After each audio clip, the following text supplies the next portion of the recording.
আহ, হাত পুড়ে গেল। এবার আপনি বলবেন, কৃষ্ণ এটাই তো হবে, জ্বলন্ত কয়লা ধরতে গেলে হাত তো পুড়ে যাবেই। চলুন, এই বিষয়ে আপনি এটা বললেন, ক্রোধের বিষয়েও কি আপনি এরকমই ভাবেন? অবশ্যই ভাবা উচিত, কারণ ক্রোধ হলো ঠিক এইরকমই।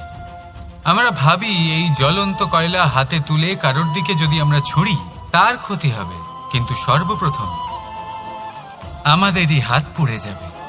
এই ক্রোধ সর্বপ্রথম আপনারই বিনাশ করবে, আপনার আনন্দ কেড়ে নেবে, আপনার শরীর খারাপ করে দেবে, আপনার অস্তিত্বকে পুড়িয়ে ফেলবে।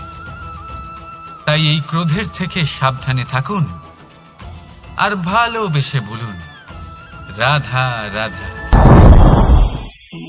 এই সংসারে কিছু মানুষের তীব্র বাসনা থাকে, সে নিজেকে বিনাশ করতে চায়।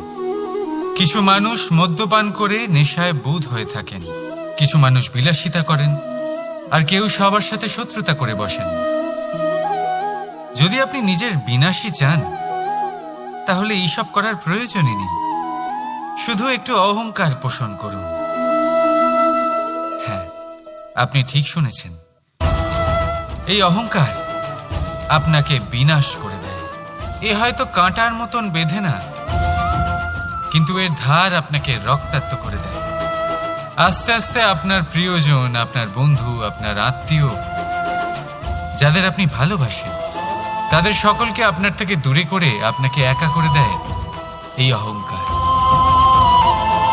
যদি আপনি এই জীবনে বাঁচতে চান তাহলে বিনম্র হতে শিখুন, আর যদি আপনি নিজের বিনাশ চান তাহলে অহংকার পোষণ করতে শিখুন। সিদ্ধান্ত হলো আপনার, এই জীবন হলো আপনার। রাধা রাধা।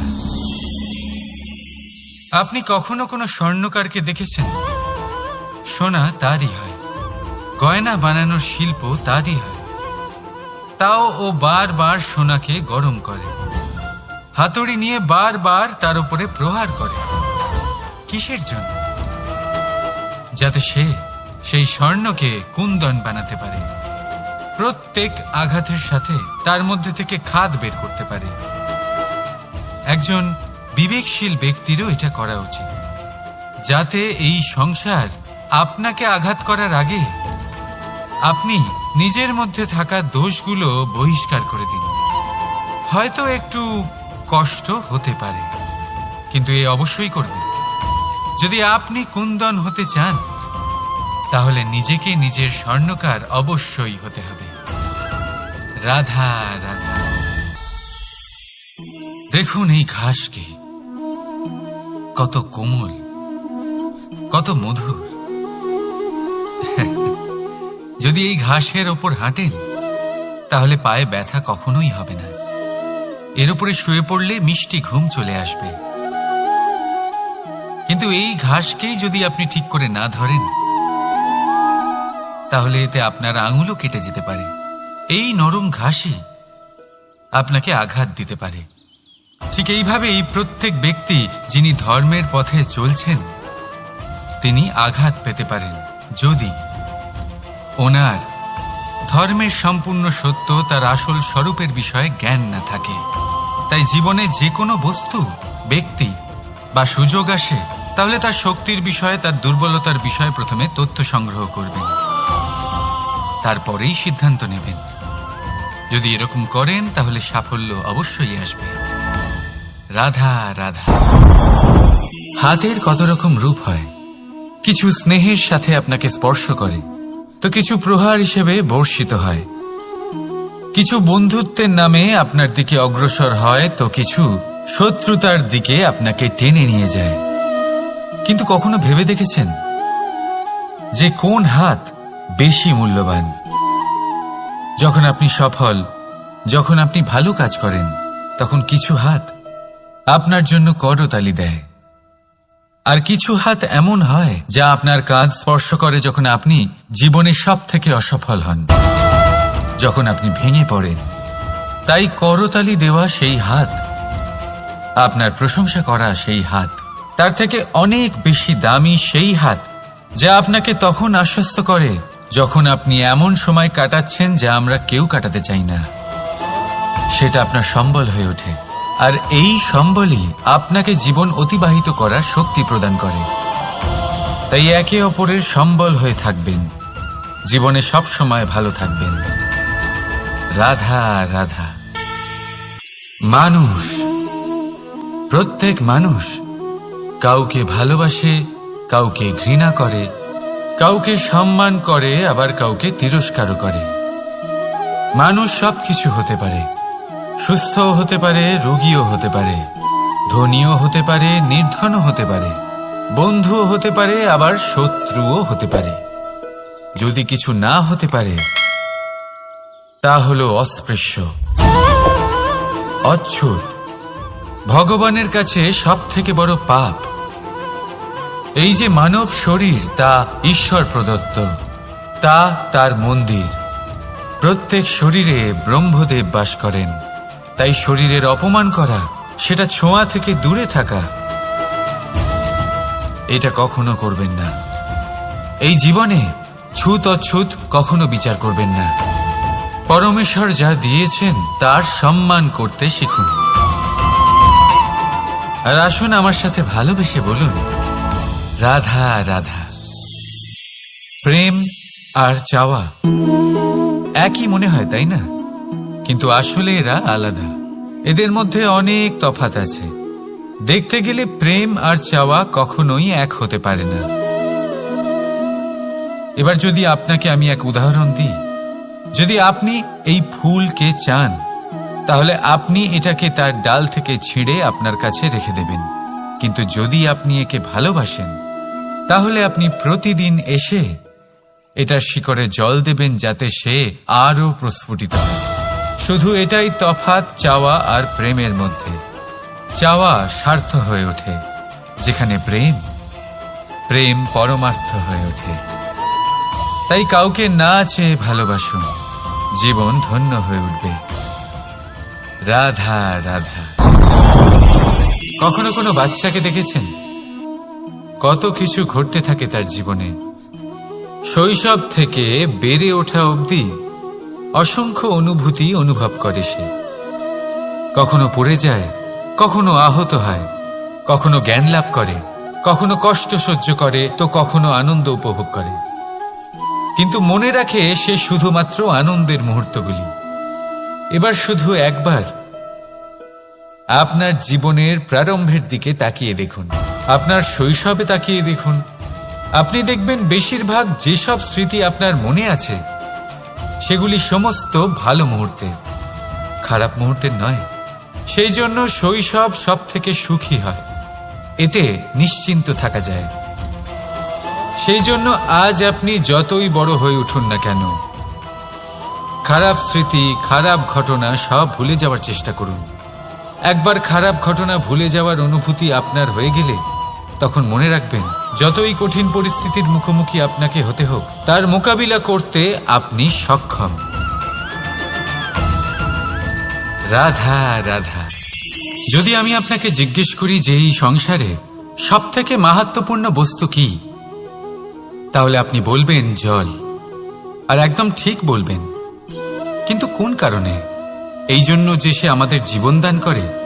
এই জন্য যে সে আমাদের তৃষ্ণা মেটায়? নাকি এই জন্য যে আমাদের দৈনিক কাজ থেকে শুরু করে আমাদের মৃত্যু অবধি কাজে আসে, সব কাজে আমাদের সাহায্য করে? না, এর পেছনে একটা কারণ হলো জলের প্রকৃতি। ভেবে দেখুন, সমুদ্রের এই জল সূর্যের তাপ সহ্য করে বাষ্পীভূত হয়, তারপর উপরে গিয়ে মেঘে পরিণত হয়, তারপর সেই মেঘ রূপে প্রবাহিত হয়ে কোনো পর্বতের সাথে ধাক্কা খেয়ে বর্ষা হয়ে এই পৃথিবীতে বর্ষিত হয়। আর এই পৃথিবীর ধূলিকণা এর মাটিকে নিজের মধ্যে ধারণ করে। মানুষের দ্বারা, অন্য প্রাণীর দ্বারা যে ময়লা ছড়িয়ে পড়েছে তাকে নিজের মধ্যে ধারণ করে, আর তারপর ফের অগ্রসর হয়ে পড়ে সমুদ্রের দিকে, সমুদ্রে মিশে যায়। কিন্তু তবুও আবার বাষ্পীভূত হওয়ার সময় সেই ময়লাকে সে সেখানেই ফেলে যায়, সেই ময়লাকে নিজের সাথে নিয়ে যায় না। ব্যাস, এটাই জলের প্রকৃতি, যা তাকে মহান করে তোলে। আপনিও আপনার জীবনে আপনার কর্ম করুন, মহান কর্ম করুন, ভালোভাবে করুন। কিন্তু সেই কর্মের সাথে যে অহংকার আসে, সেটা নিজের মধ্যে প্রবেশ করতে দেবেন না। তার থেকে ওপরে উঠুন। আপনি নিজেকে জলের মতো হালকা অনুভব করবেন। রাধা রাধা। চিন্তা। সবাই বলে চিন্তা করা উচিত নয়, কিন্তু চিন্তা সবাই করে। যিনি বৃদ্ধ ব্যক্তি হন, তিনি নিজের অতীতের সাথে বর্তমানের তুলনা করে চিন্তিত থাকেন। একজন যুবক ব্যক্তি ভবিষ্যতের বিষয় চিন্তা করে, নিজের লক্ষ্য কিভাবে পূরণ করা যায় সেই চিন্তায় মগ্ন থাকে। শুধু একজন বালকের না তো তার ভবিষ্যতের চিন্তা থাকে, আর না অতীতের দুঃখ থাকে। আর এরকম কেন? কারণ সে শুধুমাত্র বর্তমান নিয়ে ভাবে, আর তাই সে সব থেকে বেশি সুখী। তাই মনে রাখবেন, যদি আপনি আপনার বর্তমানের বিষয়ে ভাবেন, তাতে বাঁচেন, সেটাকে ঠিক রাখেন এবং সেটাকে আরো ভালো করে তোলেন, তাহলে আপনার অতীত আর আপনার ভবিষ্যৎ আপনা থেকেই ঠিক হয়ে যাবে। আসুন আমার সাথে ভালোবেসে বলুন, রাধা রাধা। এই সংসারে যেই জন্মগ্রহণ করে, কিছু না কিছু অবশ্যই শেখে, এবং তার জন্য থাকে তার গুরুর অবদান। এবার এই গুরু কে হবেন, তা আমরা নির্বাচন করি। হয়তো তিনি আমাদের মাতা পিতা হতে পারেন, হয়তো বন্ধু হতে পারেন, হয়তো দাদাও হতে পারেন, আদর্শ হতে পারেন, বা হয়তো গুরুকুলের শিক্ষাকর্তা গুরুও হতে পারেন। এবার সংসারের এমন কিছু জিনিস আছে যা জগতের কোনো গুরুই শেখাতে পারবেন না, তা আপনাকে সময় শিখিয়ে দেবে। কারণ এই সংসারে সময়ের থেকে বড় গুরু আর কেউ হয় না। এবার সময় আর গুরুর মধ্যে একটা সাদৃশ্য আছে আর একটা তফাতও আছে। সাদৃশ্য হলো যে সময় আর গুরু দুজনেই আপনাকে শেখায়।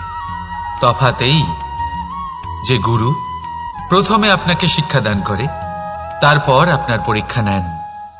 সময় প্রথমে আপনার পরীক্ষা নেয়, তারপর আপনাকে শিক্ষা দেয়। এবার শিক্ষা লাভ করে পরীক্ষা দেওয়া আর পরীক্ষা দিয়ে শিক্ষা লাভ করা, এই দুই ভিন্ন বিষয়। আর সব সময় মনে রাখবেন, এই সময়ের থেকে আপনি যা শিক্ষা লাভ করবেন তা সব সময় যত্ন করে আপনার কাছে রেখে দেবেন। কারণ সময়ের থেকে বড়, সময়ের থেকে দামি, সময়ের থেকে অত্যন্ত আধুনিক আর কোনো গুরু নেই। রাধা রাধা। নাম কত সাধারণ একটা বিষয়। প্রত্যেক মানুষ যে জন্ম নেয়, তাকে একটা নাম দেওয়া হয়, যা সে পেয়ে থাকে তার মাতা পিতার দ্বারা, না হলে তার গুরুর দ্বারা, বা কোনো আত্মীয়ের দ্বারা, বা কোনো কাছের মানুষের দ্বারা। এই নামের সাথেই সে আস্তে আস্তে বেড়ে ওঠে। কিন্তু এটাই কি সেই নাম? এই নামই কি সবকিছু? কখনোই নয়। একটা নাম সেটা যা আপনি জন্মের সময় লাভ করেন, যে নামে আপনি কর্মের পথে অগ্রসর হন। আরও একটা নাম সেটা যা আপনি আপনার কর্মের দ্বারা অর্জন করেন, আর এই নামেই আপনাকে সবাই যুগ যুগ ধরে মনে রাখে। আপনার আসল নাম সেটা নয় যা আপনাকে জন্মের সময় দেওয়া হয়েছিল। আপনার আসল নাম সেটা যেটা আপনি আপনার কর্ম দ্বারা লাভ করেছেন। কারণ সেই লাভের পেছনে প্রচুর প্রয়াস লুকিয়ে থাকে, অনেক পরিশ্রম লুকিয়ে থাকে। কিন্তু যদি আপনি চান যে মানুষ আপনার নাম মনে রাখে, তাহলে আপনাকে কর্মের পথে অগ্রসর হতেই হবে। শুভ কর্ম করতে হবে, অনর্গল চেষ্টা করে যেতে হবে, মহান কাজ করতে হবে। আর বিশ্বাস করুন, আপনি একটা মহান নামের ফল অবশ্যই লাভ করবেন। রাধা রাধা। মানুষ এক সামাজিক প্রাণী। সমাজে ঘোরাফেরা করে, অন্য মানুষ খুঁজে বেড়ায়, সম্পর্ক তৈরি করে, সেটাকে গড়ে তোলে, সুখ দান করে, সুখ লাভ করে, নিজের দুঃখকে কম করে। কিন্তু একটা জিনিস সে বোঝে না, কোন ব্যক্তি আপন আর কোন ব্যক্তি পর। দেখুন, আপন সে নয় যে সুখের সময় আপনার সাথে থাকে। আপন সে যে দুঃখের সময়ে শুরু থেকে শেষ অবধি আপনার সঙ্গে থাকে। তাই খেয়াল রাখবেন, সুখের সময় যে আপনার সাথে থাকে তারা সেই ব্যক্তিগণ যাদের আপনি পছন্দ করেন, কিন্তু যে দুঃখের সময়, সমস্যার মধ্যে, কষ্টের ও একাকিত্বের মধ্যে আপনার সাথে থাকে, আপনাকে সব সময় সঙ্গ দেয়, তারা সেই ব্যক্তি যারা আপনাকে পছন্দ করে। এবারে কাকে আপনি আপন বানাবেন আর কাকে পর, সিদ্ধান্ত আপনার। রাধা রাধা। আপনি জীবনে কখনো দেখে থাকবেন অথবা শুনে থাকবেন যে মানুষ যখন দুধ পান করে তার মধ্যে যদি কোনো মাছি এসে পড়ে, সে আর সেটা পান করে না, সেই দুধকে কোথাও ফেলে দেয় সে। কিন্তু ভেবে দেখুন, এখানে পরিস্থিতি একটু আলাদা হলে, দুধের বদলে ঘি থাকলে মানুষ কি করে? সেই ঘি ফেলে দেয় না, সেখান থেকে মাছিটাকে বের করে ফেলে দেয়। এটা দিয়ে আমরা কি শিক্ষা পেলাম? এটাই যে এখানে মাছি গুরুত্বপূর্ণ নয়, গুরুত্বপূর্ণ হলো সেই খাবার, ঘি। এবারে ভাবুন, দুধ আর ঘি এই দুই উৎপন্ন হয় গরু থেকে, তাহলে বেশি মাহাত্ম্য ঘিকে কেন দেওয়া হয়?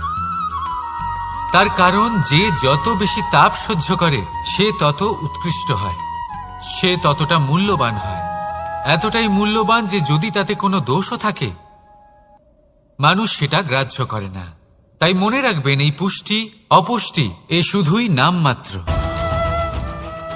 কিন্তু পরিশ্রম করা, সংঘর্ষ করা, তাপ সহ্য করা,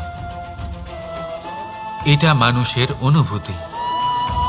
তাই নাম নিয়ে না ভেবে অনুভূতির ওপরে মনোনিবেশ করুন, তাকে গুরুত্ব দিন।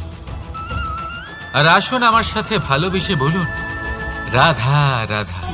বহুবার আমরা জীবনে নিরাশ হয়ে পড়ি, এই ভেবে যে নিরন্তর চেষ্টা করার পরেও আমাদের নিজেদের লক্ষ্য প্রাপ্ত হচ্ছে না। আমরা বুঝতেই পারি না এটা কি হচ্ছে।